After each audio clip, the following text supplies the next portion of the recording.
right? I mean, the first question I always ask is when somebody says, "Hey, I want to transition to lithium. What do I need?"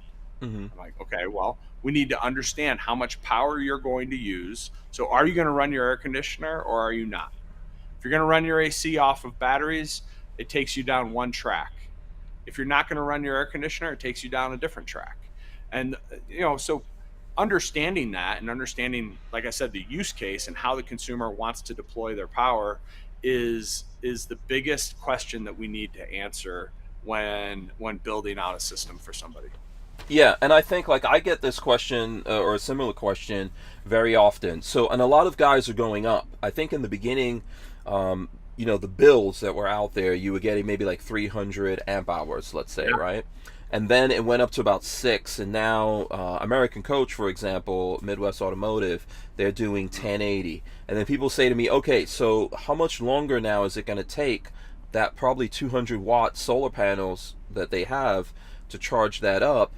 And I don't know if, first of all, there's not enough real estate on the roof of a Yeah. van to put enough solar panels there to really do the job. I think what's an AC? An average AC now is using what, about 100 watts an hour, or no, probably more than that, right? No, more closer to a Way more. thousand. Yeah. 1,000. Okay, 1,000 Closer to a watts. thousand watts an hour. Yeah, Yeah. right. Okay, so 1,000 watts. How how do you replace that? Can you actually Well, put 1,000 watts up on your roof? for sure. So Mm-hmm. a van doesn't have the real estate, right? Because you Mm-hmm. got an air conditioner up there, you've got a vent, you've got maybe a luggage rack that you want to Mm-hmm. use, you've got some other things up there. Mm-hmm. It really doesn't have enough space for solar. Now, if you have a big fifth wheel and you've got plenty of real estate to put over 1,000 watts of solar up there, then that's a different story. How people recharge their batteries, one way in a van that is gaining in popularity and the OEMs are starting to deploy is that second alternator, right? Mm-hmm. So they put a Mm-hmm. second alternator on, and we actually manufacture a product called Wake Speed. Okay. So the Wake Speed product is a alternator regulator. So it regulates that alternator so that it manages the relationship between the battery and the alternator so that we're not overtaxing either side of the equation. And we're Mm-hmm. putting maximum power into the battery while understanding how the alternator works and not overburdening the alternator. Because lithium's Mm-hmm. great, right? The best thing about lithium that I think on the charging side is it's incredibly efficient. For solar, it pairs so well because pretty much everything that you're able to harvest off of your solar panels is going into the battery. Mm-hmm. And the same is true on the alternator. Pretty much everything that you're able to generate on that second alternator, 95+% of it is entering the battery in storage. Yeah. Well, the flip side of that is that we'll take all the power you're able to generate, whether it's off the roof on solar panels or if it's off the alternator. We got to be cognizant that we don't overtax that alternator and And burn burn it it out. out. Yeah. You want to make Mm-hmm. sure that you don't shorten the lifespan of that alternator. So Mm-hmm. that's what the WakeSpeed product does, and it's been we acquired that company a couple of years ago, and it's been a great acquisition for us. It's really helped us in a lot of new markets, the marine market in particular. It's yeah, the technology that exists there is very unique, and it's actually deployed by many other battery companies as well. Okay.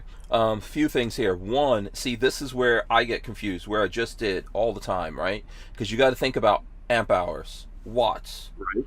all that kind of stuff. I think 100 amp hours is probably what, like, I've looked at my AC, it's using 100 amp hours or something like that, or a little bit more than that, right?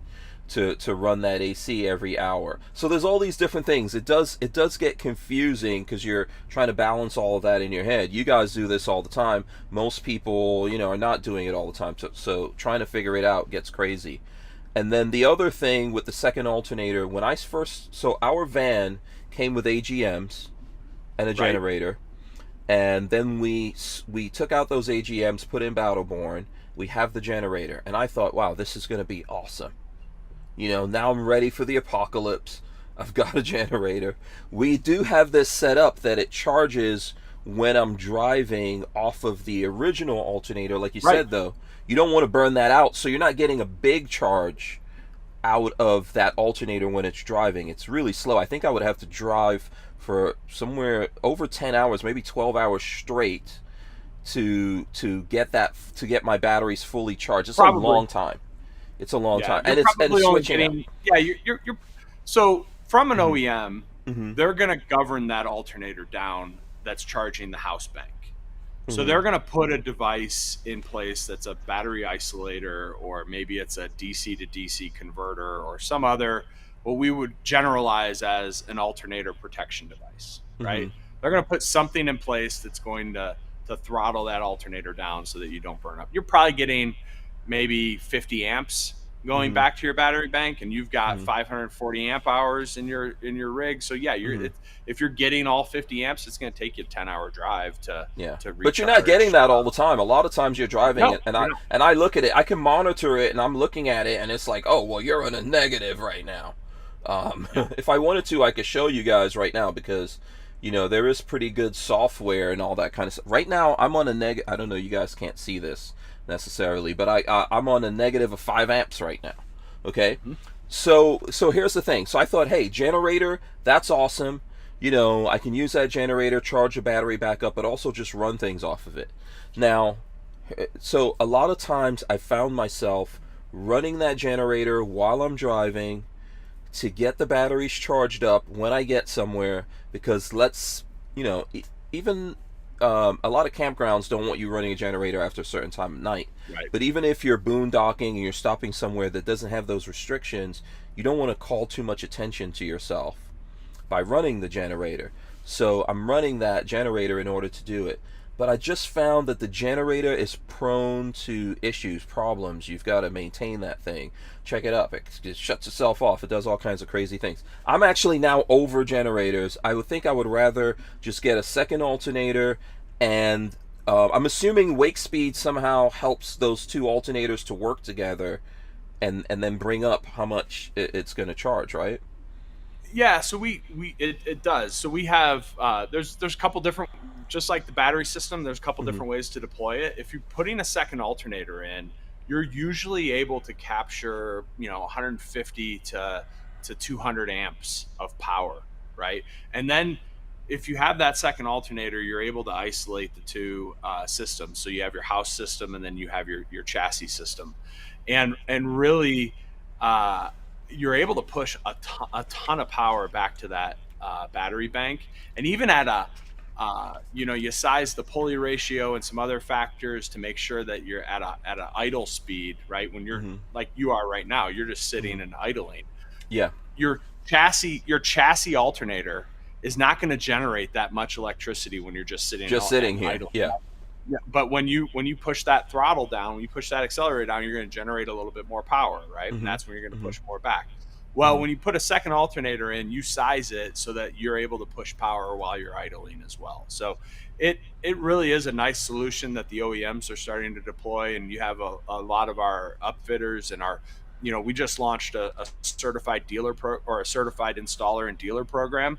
So if you go to the battlebornbatteries.com, you can see a map of where those installers are, and they'll really help you through that installation process and help hit you with the same level of service that you would get if you were to call in. So I'd recommend, if anybody has any questions that they want to talk to somebody, physically in person, have them do the install. If it's a little bit too much, go to one of those certified dealers or installers, and they'll really help you through the process.